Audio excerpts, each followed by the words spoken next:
कलमा तय्यबा ला इलाहा इल्लल्लाहु मुहम्मदुर रासूलुल्लाह पढ़े मुसलमान হয়ে গেল। আল্লাহুম্মা সাল্লি আলা সাইয়্যিদিনা মাওলানা মুহাম্মদ। দেখুন ভাই দিয়েছে আমার 100 টাকা। আরে ইহাই তোমার সঙ্গে যাবে রে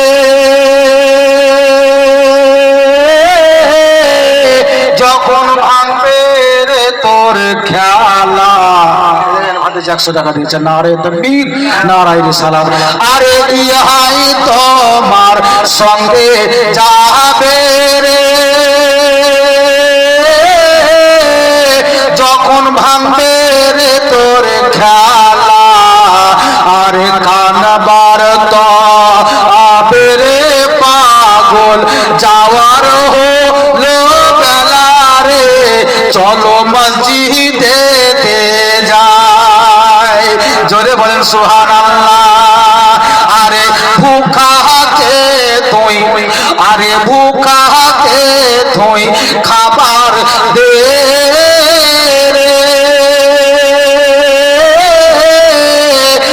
পিয়াসাকে দে পানি আর সবার সেবা করো রে ভাই কোরআনে পাকের বাণী রে চলো মসজিদে যাই। ইমামে হোসেন রাদিয়াল্লাহু তাআলা মাত্র 5 মিনিট বাবা তিনার পবিত্র কোরআন শরীফ পড়া যিনি দেখলেন বা শুনলেন লোকটা মুসলমান ছিল না, আগুনের পূজারী ছিল। তাহলে ইমামে হোসেন রাদিয়াল্লাহু তাআলা আনহুকে মরা বলবে না জিন্দা? জোরে বলেন। কাতলে হোসেন আসল में मर गए जिद है, কাতলে হোসেন असल में मर गए जिद है और इस्लाम जिंदा होता है हर करबला के बाद। ইমামে হোসেন রাদিয়াল্লাহু তাআলা আনহুর মাথা থেকে এই কোরআন পড়া শুনে পাদ্রী মুসলমান হয়েছিল। ওয়াদা মোতাবিক খৌলিকে মস্তক মোবারক ফেরত দেওয়া হয়েছিল। সন্ধ্যার আগমন ঘটল। খৌলি ফাতি নিজের বাড়িতে গেল। কিন্তু ওনার মস্তক মোবারক রাখবো কোথায়? মস্তক মোবারক রাখবো কোথায়? হ্যালোজিন জ্বলছে, হ্যালোজিন হ্যালোজিন। এখন যদি কারেন্ট চলে যায় তো বন্ধ হবে না? হবে না? বন্ধ হবে না? জোরে বলেন। বন্ধ হবে। কিন্তু বন্ধ না হওয়া হ্যালোজিন জ্বলা অবস্থায় যদি ঘরের ভিতরে রাখেন তো ঘরটা আলো হবে না? হবে না? যদি আন্ধারে রাখেন তো আলো হবে না? হবে না? যেহেতু জ্বলছে যার জন্য ঘরের ভিতরে রাখলেও আলো হবে।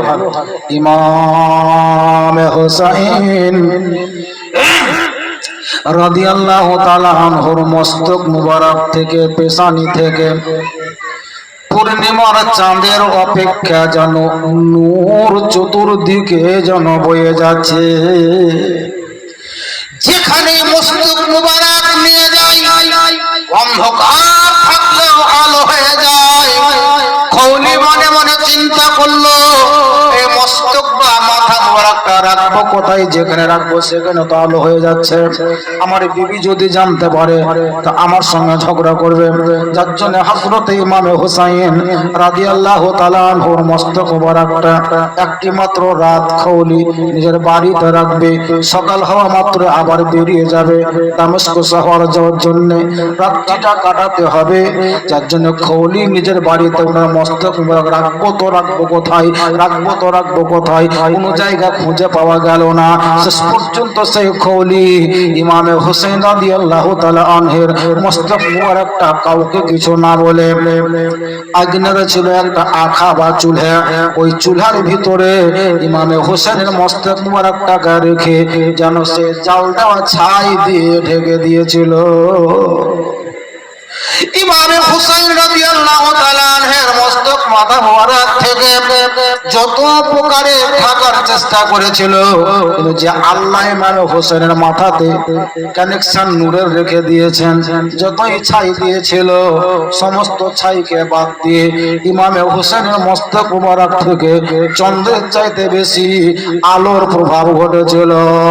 খৌলি নিজের ঘরে ঘুমিয়েছে বাবা, তার বিবি যেন ঘরের ভিতরে ঘুমিয়ে আছে।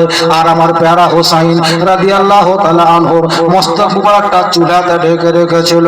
গভীর রাত্রিতে জান্নাতের ভিতর থেকে সুবহানাল্লাহ ইমাম হোসেন রাদিয়াল্লাহু তাআলা আনহের মস্তক মুবারকটা জিয়ারত করার জন্য জান্নাতি সমস্ত নারীরা এসে ইমামে হোসেনের জন্য চতুর্দিকে ঘিরে ইমামে হোসেনের জন্য বড় আফসোস করতে শুরু করে দিয়েছে। খৌলির বিবি হঠাৎ করে তার ঘুম ভেঙে গেল। ঘুম ভাঙা মাত্র দেখতে পেল আমার বাড়ির আঙিনাতে চুলার ভিতরে চুলার চারিদিকে যেন সুবহানাল্লাহ একেবারে আলো জ্বলছে। আলোটা কোথা থেকে এসেছে, কার আলো বলতে পারা যায় না। খৌলির বিবি ভিতর থেকে দেখলো যে আমার চুলার কাছে যেন সমস্ত নারীগণরা এসে যেন সবাই দাঁড়িয়ে আছে, আর সবাই যেন আফসোস করে লানাত পাঠ করছে।